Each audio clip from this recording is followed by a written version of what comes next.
De commencer cette vidéo, j'aimerais juste vous dire que ça fait du bien, en tout cas pour ma part, ça fait du bien d'avoir du Marvel sérieux, du Marvel en lien avec de la politique, du Marvel que moi j'ai appris à aimer, notamment avec des films plus matures comme Captain America le Soldat d'hiver ou même Civil War.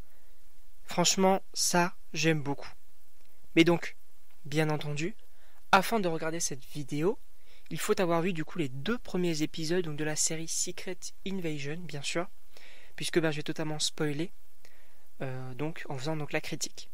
Et donc on va commencer tout de suite avec déjà l'aspect global de l'épisode 2, qui est en fait dans la continuité du premier épisode, avec voilà cette invasion qui va continuer de se mettre en place, on va apprendre de nouvelles choses, etc. Et l'épisode commence directement donc avec l'arrivée de Gravik, donc cet enfant Skrull donc qui a perdu ses parents lors d'une guerre entre Kree et Skrull, et donc il va s'enfuir par la suite donc dans un vaisseau. Tout ça donc nous l'est expliqué, et donc ça pourrait donc être apparemment donc un atout pour donc les Skrull qui sont restés du coup sur Terre. Et déjà donc on voit que Gravik, déjà en étant enfant, il tient très à cœur la promesse que Nick Fury fait aux Skrull. Promesse que, attention spoiler, mais qu'il ne tiendra pas, donc vu que donc dans les MCU actuellement ils n'ont toujours pas de trouvé de planète pour les Skrulls, et donc les Skrulls se sont dit frérot, on en a marre d'attendre, on va envahir en fait votre planète qui a l'air très sympathique. Et donc moi j'ai trouvé ça très intéressant, donc le passé un petit peu de Gravik qui au niveau donc de la psyché du perso j'ai beaucoup aimé.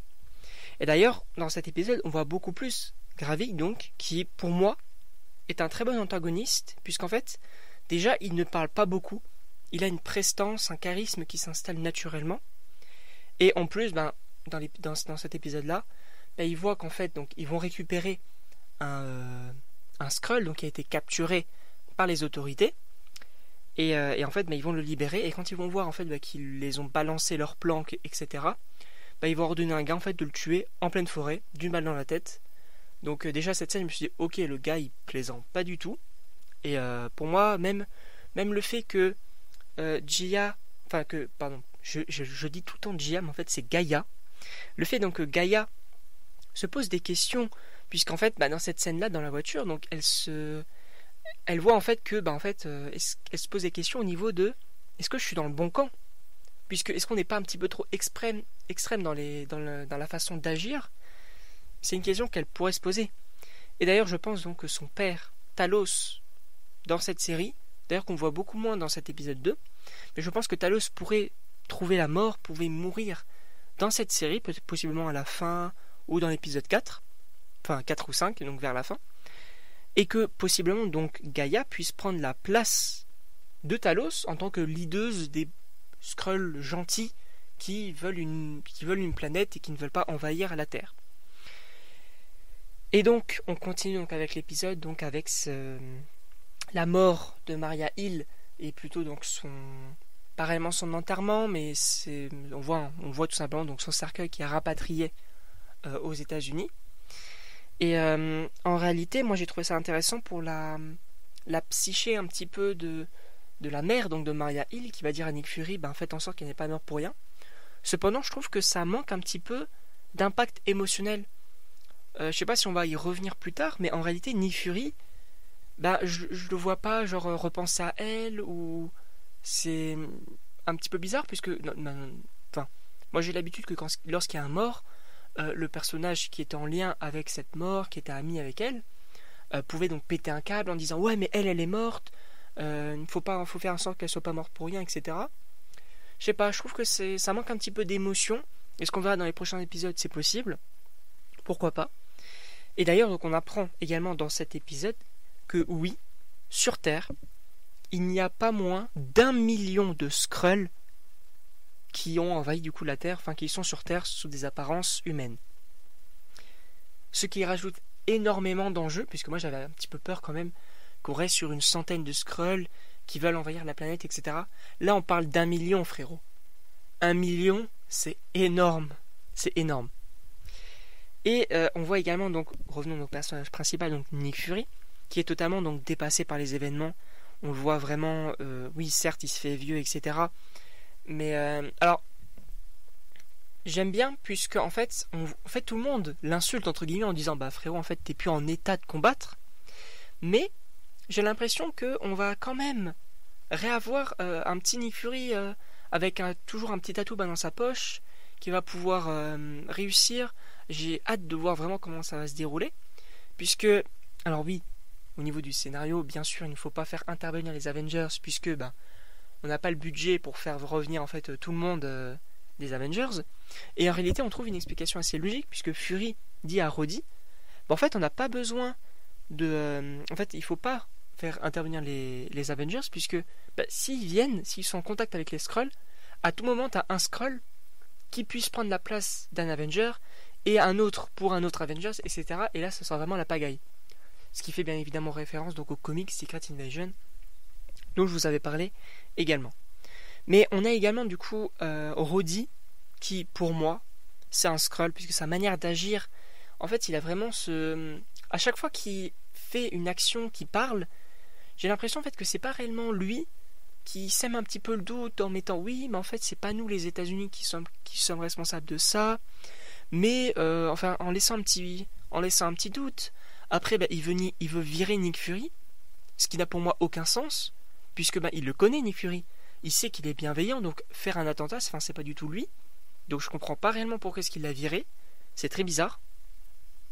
Et on a également comment on appelle ça, les Super Skrulls qui arrivent, puisque oui, on a donc différents ADN, si j'ose dire, qui ont été récupérés par les Skrulls, et notamment du coup on en a 4, donc on a l'ADN de Groot, qui a été récupéré, donc possiblement au Wakanda, vous savez, quand Groot essaye d'affronter Thanos en faisant pousser donc ses membres dans la terre directement donc pour le bloquer. On a également l'ADN donc d'un monstre des glaces. Donc vous avez ces créatures de Jotunheim qui, on le sait du coup via Thor 2, il y en a un qui est resté sur Terre et on ne sait pas ce qu'il est devenu. Visiblement il est possiblement mort ou a été capturé et utilisé donc par les Skrulls. On a également la main de Cull Obsidian, donc vous savez c'est ce membre de l'Ordre Noir, donc des enfants de Thanos. Vous savez, c'est celui qui est très stock, qui va notamment affronter Hulk, ainsi que le Hulkbuster, etc. Et on a également le virus donc Extremis, donc en lien avec Iron Man 3, avec Aldrich Killian, donc vous savez, ce sorte de sérum alias virus qui permet donc aux gens d'avoir des pouvoirs, notamment donc avec le feu, etc. Et d'ailleurs donc un Shorts arrive parce que en fait j'ai trouvé que ça faisait étrangement référence donc au pouvoir des 4 Fantastiques, sauf pour le monstre des glaces. Mais oui, très rapidement donc il y aura un Shorts qui sera disponible. Mais en effet, Groot peut étendre ses membres tout comme Mister Fantastic. Cull Obsidian est très stock comme la chose. Et Extremis donc est en lien donc avec des pouvoirs un petit peu avec le feu et la lave, tout comme un certain Torche Humaine. Donc un petit short arrive donc pour vous présenter une petite référence avec donc le Super Skrull des comics.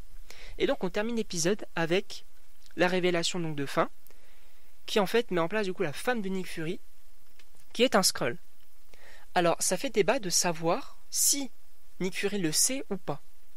Pour moi, je pars du principe que il ne le sait pas, puisqu'en fait quand il revient, quand elle est seule chez lui, chez eux du coup, elle prend sa forme de Skrull. Et quand elle l'entend arriver, elle change de forme. Donc, est-ce que elle voudrait le tromper? Est-ce que ce serait une espionne? Est-ce que même, possiblement, même pas en lien avec donc Kravik, ou que ce soit une espionne, peut-être que juste, elle est tombée, elle a pris une apparence humaine et elle est tombée amoureuse de Nick Fury, et Nick Fury est tombée amoureuse d'elle, du coup, elle ne veut pas dire, en fait frérot, je suis une extraterrestre verte, et c'est moi ta femme. Est-ce qu'elle aurait peur de dire ça pourrait être assez intéressant. Ou est-ce que tout simplement Nick Fury le sait? Nick Fury était au courant, il l'a rencontrée étant Skrull, il est tombé peut-être amoureuse d'elle, peut-être aussi. Ça fait débat, mais bon. En tout cas, n'hésitez pas à me le dire dans les commentaires, n'hésitez pas non plus à aimer et partager.